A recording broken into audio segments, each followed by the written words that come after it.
The rain fell softly over the small town of Brooksville. The streets were quiet, and the only sound that filled the air was the tapping of raindrops on the old wooden houses. In one of those houses lived a little girl named Mira. She was 12 years old with dark curly hair and a smile that could light up the room even though she had never seen one. Mira was blind since birth. She didn't know what colors were, or what her face looked like in the mirror. But she knew something more powerful: the sound of the world. She could tell the difference between a bird's song and the wind's whisper, between her mother's laughter and her father's footsteps. For her, sound was sight. Music was her language. Her family was poor but kind. Her mother, Anna, worked at a local bakery, and her father, David, repaired shoes. They didn't have much, but they loved Mira deeply. Every evening her father would say, "Mira, one day your music will make the world stop and listen." She didn't fully understand what that meant, but she loved when he said it. In the corner of their living room stood an old piano, scratched and missing a few keys. It had been a gift from a neighbor who moved away. The piano looked useless to most people, but to Mira, it was a doorway to another world. She couldn't read music sheets, but she could feel sounds. When her small fingers touched the keys, she felt as if she could see, not with her eyes, but with her heart. Every evening after finishing her homework, she would sit by that piano and play simple tunes. Her father would close his eyes and listen. Sometimes the melody was happy and full of life. Other times it was quiet, like a whisper in the dark. But no matter what she played, her parents felt the same thing. Their daughter had a gift. One morning, Mira heard something new on the radio. It was a piano concert by a man named Leon Hartman, a famous pianist known all over the country. His fingers danced over the piano keys like fire. The crowd cheered for him, and even though Mira couldn't see the concert, she could imagine the light, the stage, and the sound of thousands of people clapping. "Who is he?" Mira asked her mother. Anna smiled. "He's one of the best pianists in the world, sweetheart. He's performing in our city next month." Mira tilted her head, listening to the last note fade away. "I want to hear him in real life." Anna hesitated. "The tickets are too expensive, Mira, maybe someday." But Mira didn't give up easily. She smiled and said softly, "Then I'll play like him, maybe even better." Her parents laughed gently, but inside her words stayed with them. Weeks passed and Mira kept practicing every day. She didn't have a teacher. She just listened to music on the radio and tried to copy the sounds she heard. Sometimes her father would whistle a tune, and she would instantly find it on the piano. Her ears were sharper than anyone's eyes. One evening, as the sun disappeared and the world turned quiet, Mira's father came home holding a small envelope. "Mira," he said, trying to sound calm, "a friend at work gave me something for you." He opened the envelope, and inside were 2 concert tickets for Leon Hartman's piano show. Mira gasped. "For me?" "Yes," David said, smiling. "You and I will go tomorrow night." She jumped with excitement, hugging him tightly. It was going to be her first time hearing a real pianist perform in person. The next evening they arrived at the grand concert hall. The air smelled of flowers and polished wood. Mira couldn't see the chandeliers or the red velvet seats, but she could hear the sound of hundreds of people talking and laughing. It felt huge, like she had stepped into another world. Her father guided her to their seats near the front. The stage lights came on and the crowd went silent. Mira heard the soft footsteps of someone walking across the stage. Then came the sound she had been waiting for at the piano. Leon Hartman began to play. His fingers moved fast, every note sharp and clear like falling stars. The audience was amazed. Mira sat perfectly still, listening. Her hands moved slightly on her lap, following the rhythm. She could almost feel the music flowing through her veins, but as the show went on, she began to frown. Something felt missing. Leon was perfect, but he played like a machine. Every note was right, yet there was no feeling, no warmth. When the concert ended, the crowd gave him a standing ovation. Mira clapped too, but her heart was quiet. Her father asked softly, "Did you enjoy it?" Mira smiled politely. "He's very good, Papa, but I think he doesn't feel what he plays." David looked at her surprised. He didn't know what to say. After the concert, there was a meet and greet session. People lined up to take photos and ask Leon questions. David didn't want to go, but Mira tugged his sleeve. "Please, Papa, I want to meet him," so they waited in line. When it was their turn, David guided Mira to the table where Leon sat, signing autographs. Leon was tall, wearing a sharp black suit and a proud smile. He noticed Mira's white cane and asked with a polite tone, "Hello, young lady. Did you enjoy the concert?" "Yes," she said softly. "You play very beautifully," Leon nodded. "Thank you. But," she added, tilting her head, "you don't play from the heart." The crowd went quiet. Leon's smile froze. David's face turned red with embarrassment. "Mira," he whispered. "That's not polite." But Leon laughed, not kindly but sharply. "From the heart, you say? And how would you know that?" "I can feel it," Mira said simply. "Music has feelings. Yours doesn't." People around them began to whisper. Leon's face changed.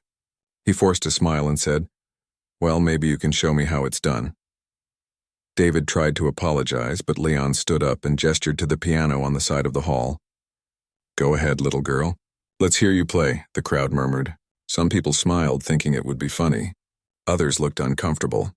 David whispered, "Mira, you don't have to." But Mira stood straight and said, "It's okay, Papa. I want to." She walked slowly toward the piano, guided by her father. Her hands touched the cold keys. The room fell silent.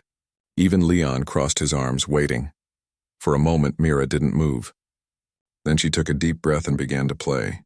It wasn't loud. It wasn't fast. It was gentle, like a story whispered through sound. Each note had feeling. The melody rose and fell like the rhythm of a heartbeat. Some people in the audience closed their eyes, forgetting to breathe. Mira played about 2 minutes before she stopped. Silence filled the hall again. No one spoke. Even Leon looked stunned. His proud expression was gone. He stared at her small hands as if seeing something new for the first time. David's eyes filled with tears. He had never been prouder. Mira stood up and said softly, "Music is not about being perfect. It's about feeling something." Then she turned and walked away, holding her father's hand.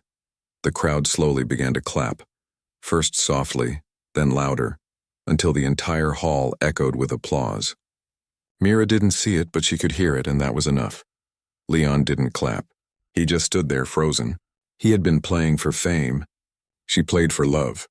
And in that moment, everyone in the hall could tell the difference. That night, as they rode home in the quiet bus, David looked at his daughter. "Mira," he said, "do you know what you did tonight?" She smiled. "I just played."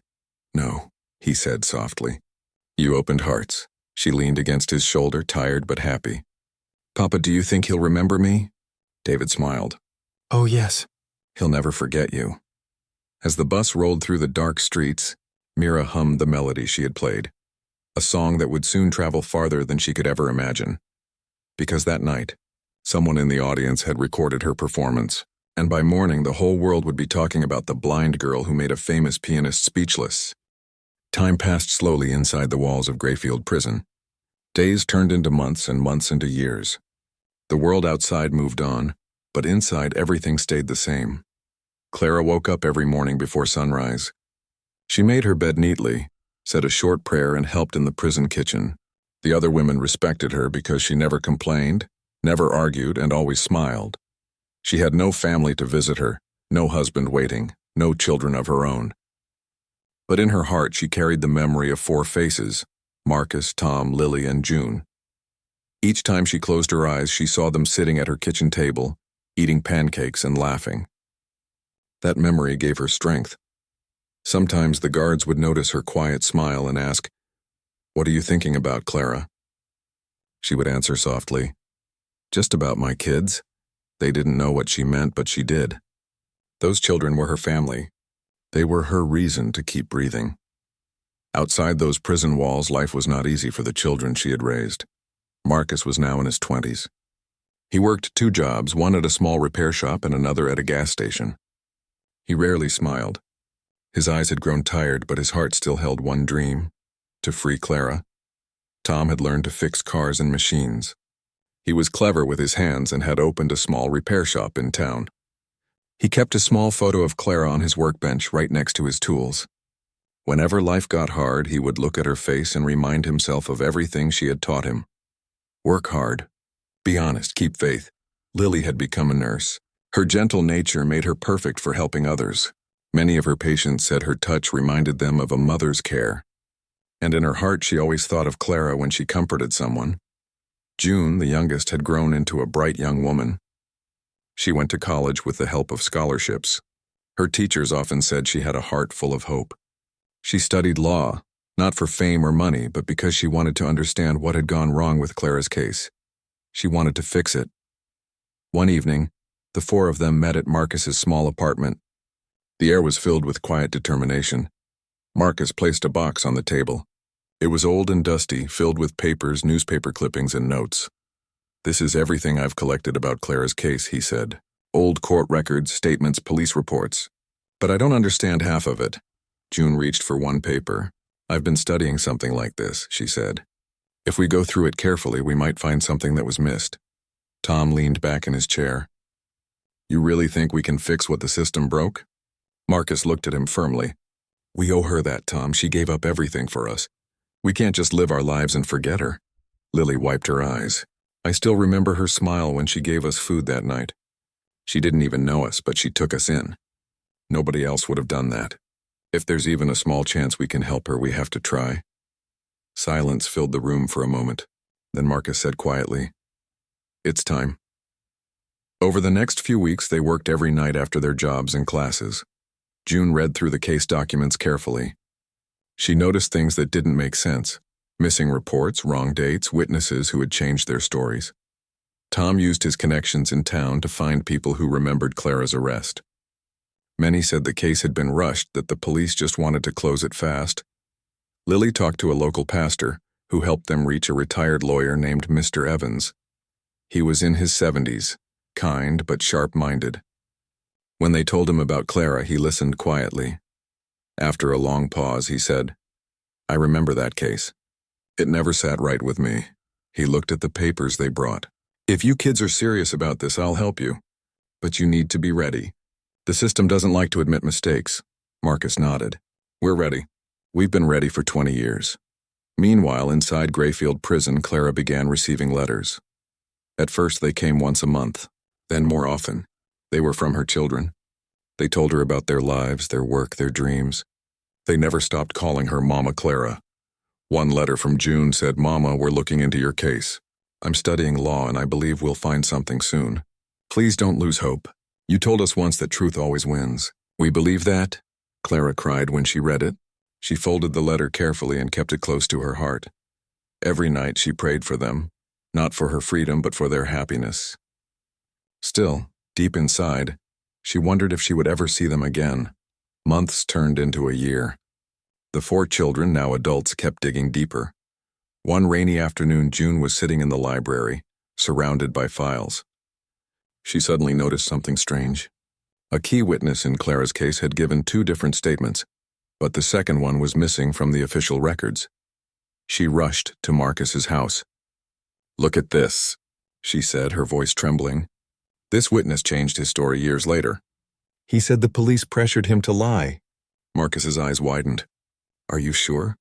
"Yes, it's written in this old article that no one paid attention to." Tom clenched his fists. "So she really was innocent." Lily took a deep breath. "Now we have to prove it." They showed everything to Mr. Evans. The old lawyer's eyes lit up. "This is strong evidence," he said. "If we can find that witness or his family, we might reopen the case." For weeks they searched. They knocked on doors, made phone calls, and followed every lead. Finally, they found the witness's son, who confirmed that his father had felt guilty for years. He even had an old letter written before his death, admitting that he had lied under pressure. That letter became their hope. When Clara heard the news, she couldn't stop crying. In the small visiting room, she saw Marcus, now a man, sitting across from her. His eyes were full of strength. "Mama Clara," he said softly, "we're going to bring you home. We found something. You're going to be free." Clara covered her mouth with her hands, tears rolling down her cheeks. "Oh, my boy, you've grown so much," he smiled. "You told us never to give up." "We didn't." Outside, the news of their fight began to spread. Local papers wrote about the 4 children who wouldn't forget. People who had once turned their backs started sending letters of support. Even the mayor heard about it and ordered a review of the case. For the first time in years, Clara's story was being told the right way, not as a criminal story, but as a woman who gave love and got injustice in return. But the process was slow. The legal system moved like a snail. Every step took months. Every document needed signatures and hearings. There were days when Marcus wanted to give up. "They don't care, June," he said once. "We're just wasting time." June put her hand on his shoulder. "She didn't give up on us. We can't give up on her." Those words gave him strength again. Meanwhile, inside prison, Clara had become a symbol of hope for others. She helped new inmates learn to read. She prayed with them, comforted them, and reminded them that they were more than their past. "Kindness," she often said, "is the only thing they can't take away from you." Some guards even said, "If anyone deserves freedom, it's Clara." One evening, Clara sat by the window of her small cell looking at the fading light. She whispered softly, "Lord, if it is your will, let me see my children again." She didn't know that at that very same moment. June was walking out of a courthouse with tears in her eyes, tears of hope. They had just received a date for Clara's retrial. After 20 long years, the truth was finally going to be heard. The night before the hearing, the four of them met again. They sat together in silence, remembering the past. Marcus said, "No matter what happens tomorrow, we did our best." Tom nodded. "And we did it together." Lily smiled softly. "She'll be proud of us." June looked out the window. She always was. The next morning, Clara walked into the courtroom, her hands shaking. The same place that had taken away her freedom now gave her a second chance.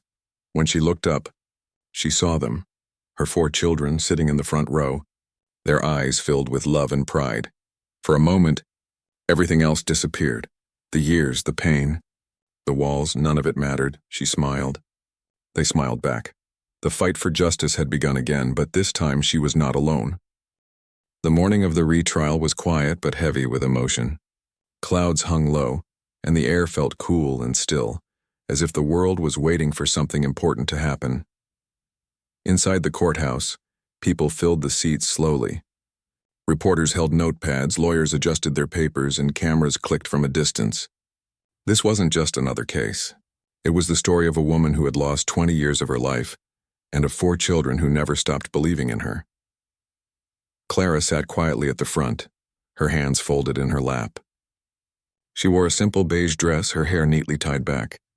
The years had left lines on her face, but her eyes still carried warmth and faith. She looked calm, even though her heart was racing. Behind her sat Marcus, Tom, Lily, and June. They had come early, dressed neatly, their faces serious but hopeful. They couldn't stop looking at her.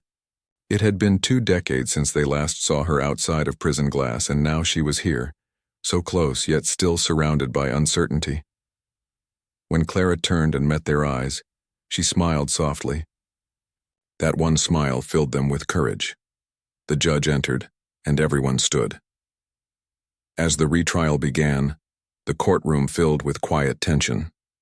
The new lawyer, Mr. Evans, the kind old man who had taken their case, stood up first.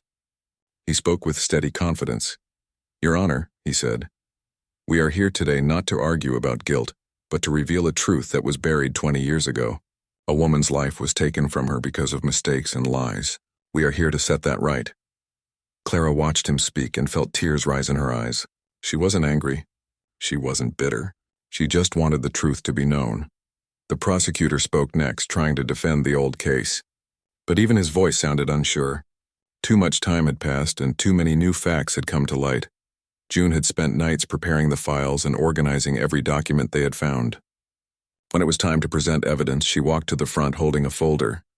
"Your Honor," she said softly, her voice trembling but clear, "this is a letter written by the main witness of the original case. He admitted that his statement was false and that he was pressured to lie. This letter was never included in the official records." The judge looked at it closely. The courtroom fell silent. Then, June continued, "This woman, Clara, was accused unfairly. The witness himself regretted it until his death. He wrote that he could no longer carry the guilt of what he had done." Gasps filled the room. Even some of the reporters lowered their pens. Marcus watched his sister proudly.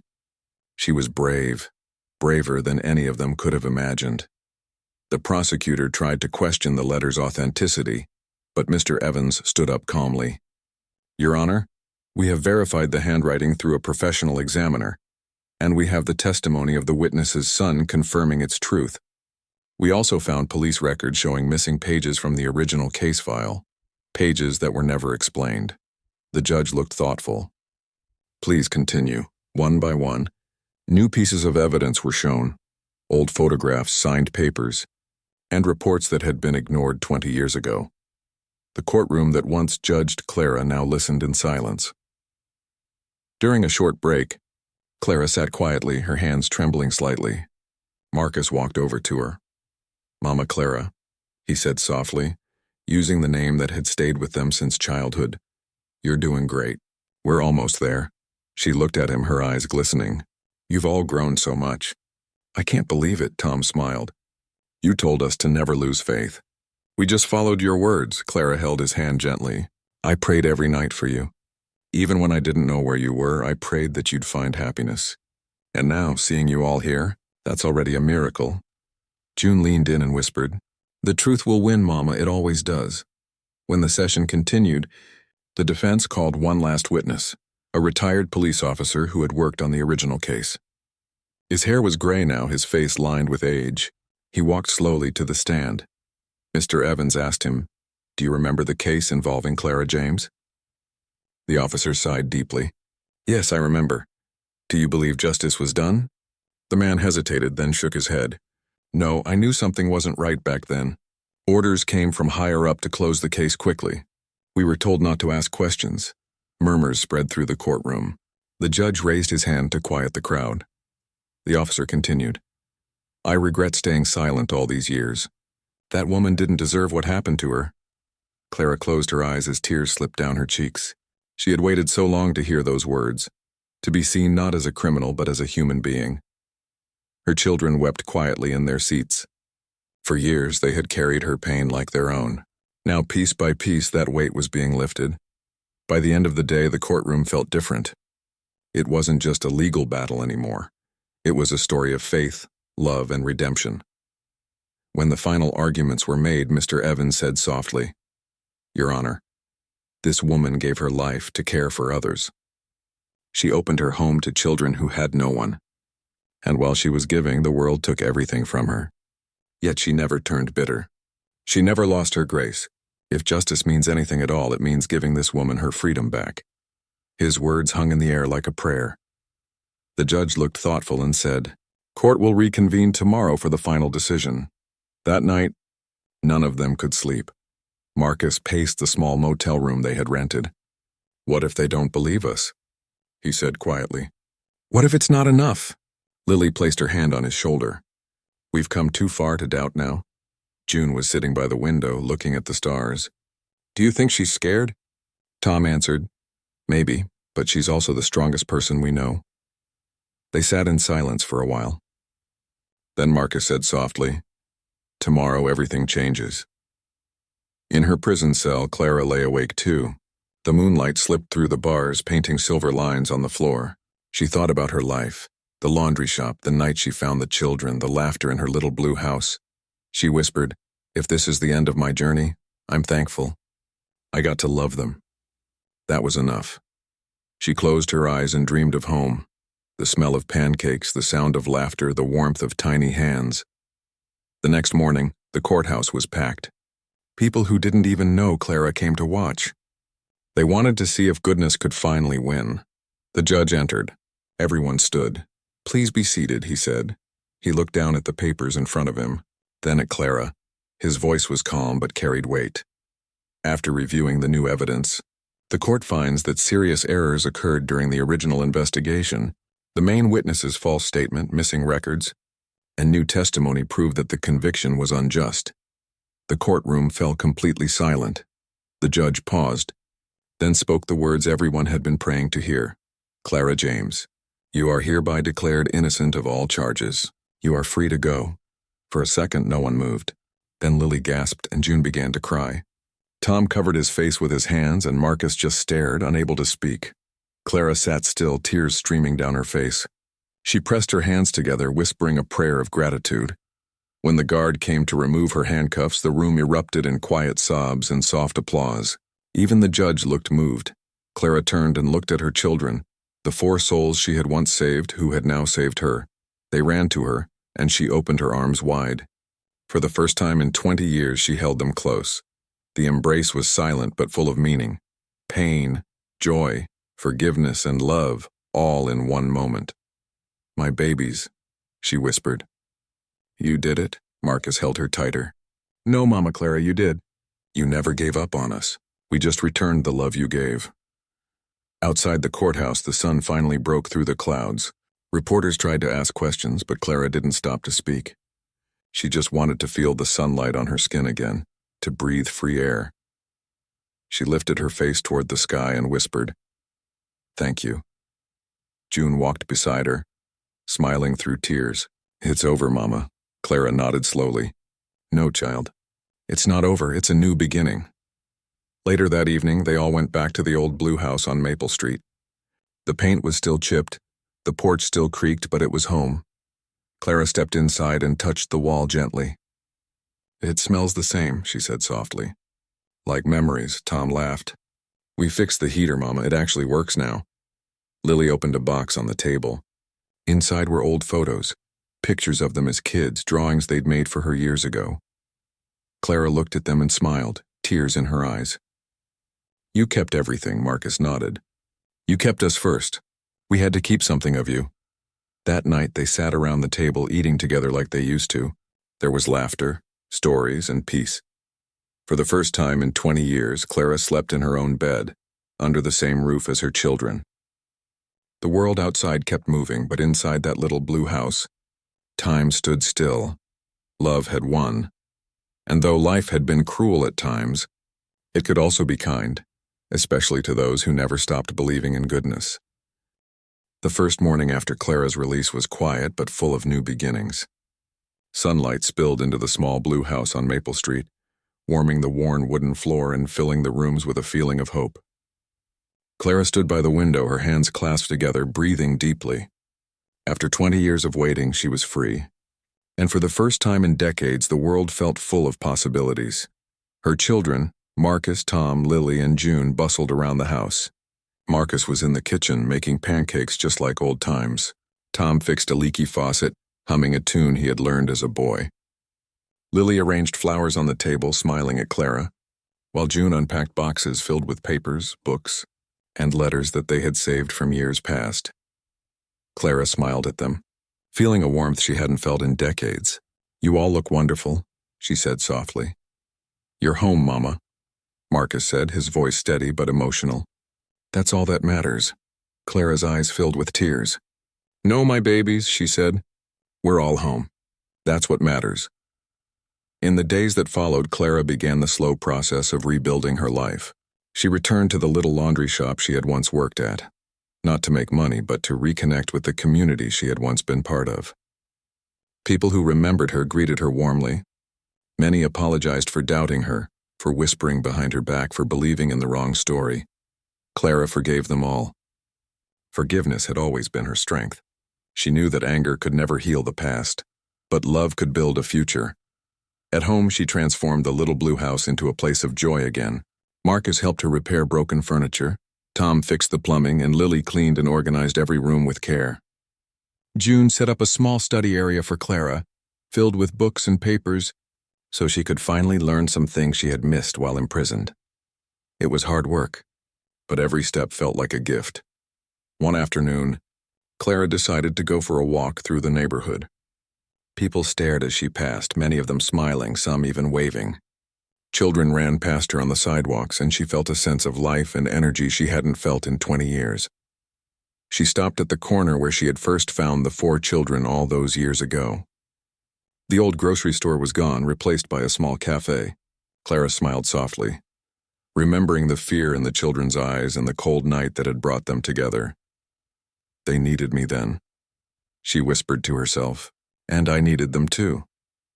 The community soon learned about Clara's story, how she had taken in 4 homeless children and had been imprisoned unjustly. People admired her courage and resilience. Teachers brought their students to meet her. Neighbors invited her to speak at local gatherings. Clara began sharing her story with anyone who would listen, not to seek sympathy, but to inspire hope. She spoke about kindness, love, and the importance of helping others even when the world seemed unfair. Sometimes, she said during one talk at the community center, life will take more from you than you ever expected. But never stop believing in goodness. One act of love can change lives forever. Her words left a lasting impact. People who had once ignored struggles in their own neighborhoods now reached out to help those in need. Clara's story became a reminder that courage and compassion could create ripples of change. Meanwhile, the children she had raised were thriving in their own ways. Marcus had opened a small community repair shop. He hired local kids who needed jobs and taught them the value of hard work and honesty. He named the shop Clara's Hands in honor of the woman who had shaped his life. Tom started volunteering at a youth center, helping kids fix things and learn new skills. He loved seeing them smile when they created something with their own hands. Lily, now a nurse, started a program to care for children without families.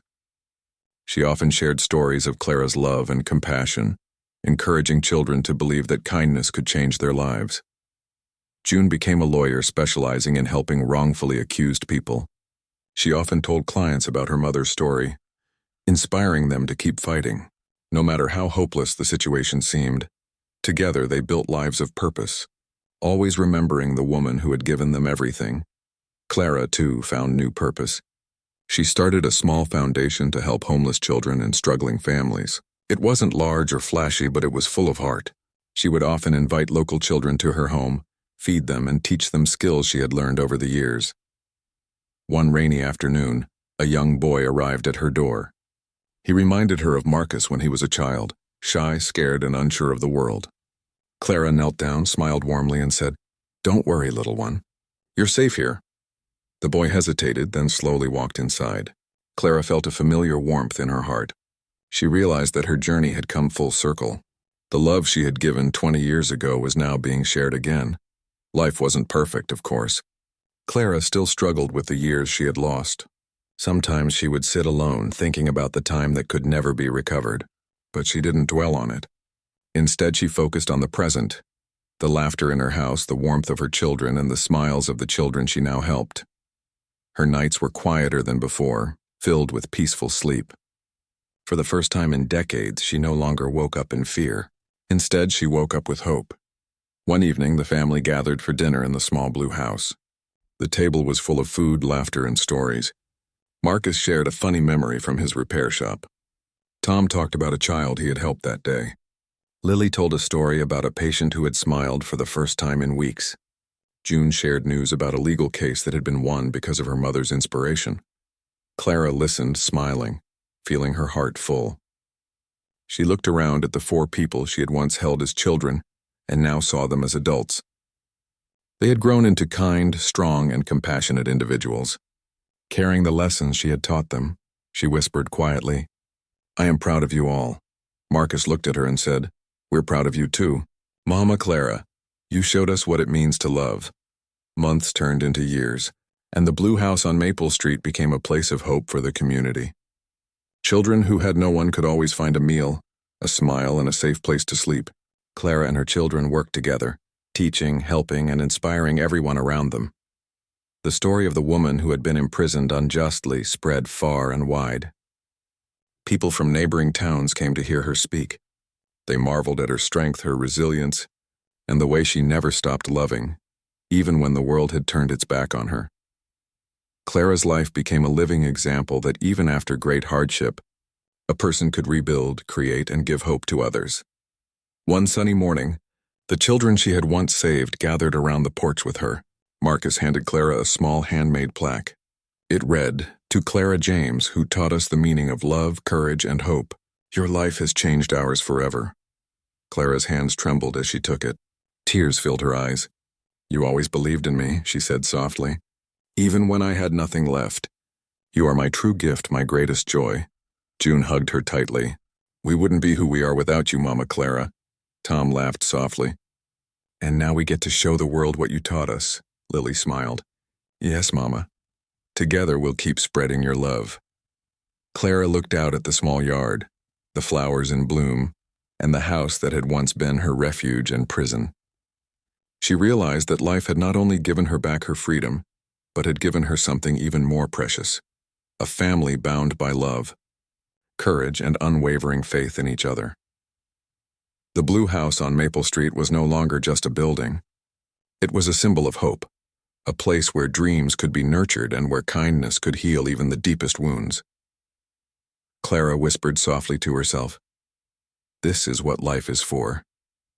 To love, to help, to give, and to never give up." That night, as the family sat together sharing stories and laughter, Clara felt a peace she had never known. The years of hardship, the injustice, the long wait, all of it had led to this moment. She was free, surrounded by the children she had once saved, now grown and thriving, ready to continue her legacy. For Clara, the past was no longer a burden. It was a reminder that even in the darkest times, love and faith could light the way. And as long as she and her children continued to care for others, the story of hope, courage, and kindness would never end. Years passed, and the blue house on Maple Street became more than just a home. It became a symbol of hope for everyone who knew its story. Clara James, once imprisoned unjustly, had rebuilt her life alongside the 4 children she had raised, and together, they created a world filled with love, compassion, and courage. Clara woke up early every morning, the sunlight spilling through the curtains, touching her face softly. She had learned to savor every moment, knowing how fleeting life could be. She would make tea, sit by the window, and watch the small garden she had planted bloom. Flowers of every color swayed gently in the morning breeze, and sometimes she imagined they were waving at her, celebrating the life she had reclaimed. Her children were always nearby, working on their own dreams, yet always ready to support hers. Marcus ran the community repair shop he had opened years ago. His business not only provided jobs but also mentorship for teenagers in the neighborhood. Tom continued teaching young children practical skills, helping them build confidence and pride in what they could create. Lily's nursing program had expanded, allowing her to reach more children in need, and June's legal career had grown, giving her the ability to fight for justice for those who had been wronged. Even though each child had built a life of their own, they remained deeply connected to Clara. They often reminded her, "Mama, you are the heart of everything we do." One afternoon, Clara received a letter from a young woman in another town. The letter explained that she had read about Clara's story in a magazine and was inspired to help children in need. Clara read the words carefully, feeling her heart swell. The young woman wrote, "Because of you, I decided to volunteer at a shelter. Your courage and love changed the way I see the world. Thank you for showing that kindness matters." Clara smiled, tears in her eyes. She folded the letter gently, keeping it with the others she had received over the years. Each letter was a reminder that even one life of love could ripple outward, touching hundreds more. The community around Maple Street had changed as well. Neighbors who had once whispered doubts about Clara now respected her deeply. Children ran freely, knowing the house was a place of safety. Families came to visit, sometimes seeking advice, sometimes just wanting a warm meal and a friendly smile. Clara welcomed them all. One evening, a small group of children came to her door, holding tiny pots of flowers they had planted in the schoolyard. "These are for you, Mama Clara," said one of the children shyly. Clara knelt down, her hands brushing gently over the petals. "They are beautiful," she said softly. "Thank you." She looked up at the children, their eyes bright with hope. "Always remember, no matter what happens, you can make the world better with kindness and love." The children smiled and nodded. Clara's heart felt full in a way words could not describe. Marcus, Tom, Lily, and June often gathered together with Clara in the evenings. They would share stories, laugh, and remember the days that had tested them all. Sometimes the conversation turned serious as they reflected on the journey that had brought them here. "Do you ever think about the first night we came to you?" Marcus asked one evening, his eyes fixed on Clara. Clara smiled, remembering the cold, fearful children standing on the corner. "Yes," she said softly. "I remember every detail. I remember your eyes, the shivers, and the hope you didn't even know you had yet." Tom chuckled. "I was so stubborn back then. I didn't trust anyone." "You all were scared," Clara said, her voice gentle. "And I was scared too. But we needed each other, and that made all the difference." Lily reached for Clara's hand. "Mama, you taught us that love can survive anything.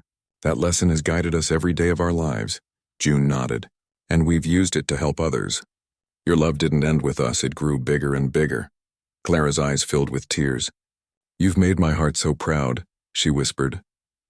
Years later, Clara decided to take a small trip to the town where she had been wrongly imprisoned. She wanted to see the place not with anger but with peace. The streets were familiar yet changed. Buildings had been renovated, parks had been built, and children played where she once walked alone. She visited the old courthouse where the retrial had taken place. Standing in front of it, she felt the weight of the past but also the freedom that came with forgiveness and truth. Clara whispered softly, "This building no longer holds me. I am free in every way that matters." A young reporter approached her and asked, "Do you have any regrets?" Clara shook her head. "No. Life gave me challenges, but it also gave me love, courage, and hope. Those are far more valuable than any time lost." Back at the Blue House, the garden had grown even more vibrant. Clara spent hours planting flowers, vegetables, and fruit trees. The children of the neighborhood often joined her, learning how to care for the plants and listening to her gentle wisdom. One afternoon, Marcus and Tom brought home a group of teenagers from the community repair shop. They had learned about Clara's story and wanted to meet her. Clara greeted them warmly. "Welcome, everyone. You are always welcome here." A teenage girl spoke up shyly. "We wanted to thank you. My brother is in foster care, and hearing your story inspired me to help him and other children." Clara smiled, her heart swelling. "Thank you for sharing that. Remember, one act of love can change someone's life forever, and sometimes it changes the world."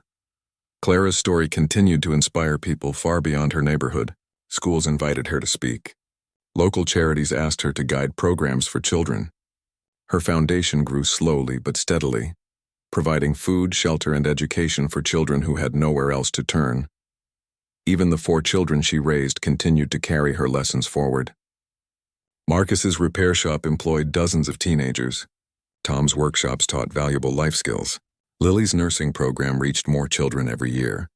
And June's legal career saved countless families from injustice. Clara often watched them quietly, feeling grateful. They had grown into compassionate, strong adults because of the love she had given, and now they were giving back to the world. One evening, as the sun set over Maple Street, Clara sat with her children on the porch. The sky glowed pink and gold, reflecting in the windows of their little home. "Mama Clara," June said softly, "do you ever think about what would have happened if we hadn't found you?" Clara held her hand gently. "I try not to. I only think about what we can do now. Life is full of second chances, and we must use them wisely." Marcus leaned back, smiling. "We've seen that firsthand. You taught us to never give up, and we've seen how far that can take us." Tom added, "And now we can teach others the same lesson." Lily nodded. "Your love has become a legacy." Clara's eyes filled with tears, but this time they were tears of joy. "Yes," she whispered. "Love is the greatest gift we can give, and it never ends as long as we continue to share it." As the years went by, Clara continued to help children, mentor young adults, and inspire her community. Her home became a sanctuary, a place where hope lived, where dreams could grow, and where everyone was welcomed with warmth and kindness. The 4 children she had once saved grew older, raised families of their own, and continued their mother's work in every corner of the world they touched. They never forgot the sacrifices she had made, and they made sure that her story was shared with every generation. Clara, now an elder, often sat in her garden, surrounded by grandchildren, neighbors, and children from the community. She would tell stories of love, courage, and hope, stories of a little blue house, 4 homeless children, and a woman who refused to give up on them. In her final years, Clara felt at peace. She had seen the fruits of her love grow strong and resilient. She had witnessed the children she had raised live lives of purpose, guided by the lessons she had taught them. She had seen her community transformed by kindness, and she had seen hope restored to those who had lost it. One warm afternoon, as she sat on the porch surrounded by laughter and sunlight, Clara whispered softly, "My journey has been long and sometimes hard, but every moment has been worth it. Love always finds a way." Her children gathered around her, holding her hands, feeling the warmth of her spirit. They knew that the world was a better place because of her, and that her legacy would live on forever. Clara smiled, feeling complete. She had given everything, and in return, she had received the greatest gift of all, a life full of love, family, and hope. The Blue House on Maple Street stood quietly in the evening light, a testament to courage, compassion, and the power of never giving up. And inside, Clara's heart rested peacefully, knowing that her love would continue to shine generation after generation.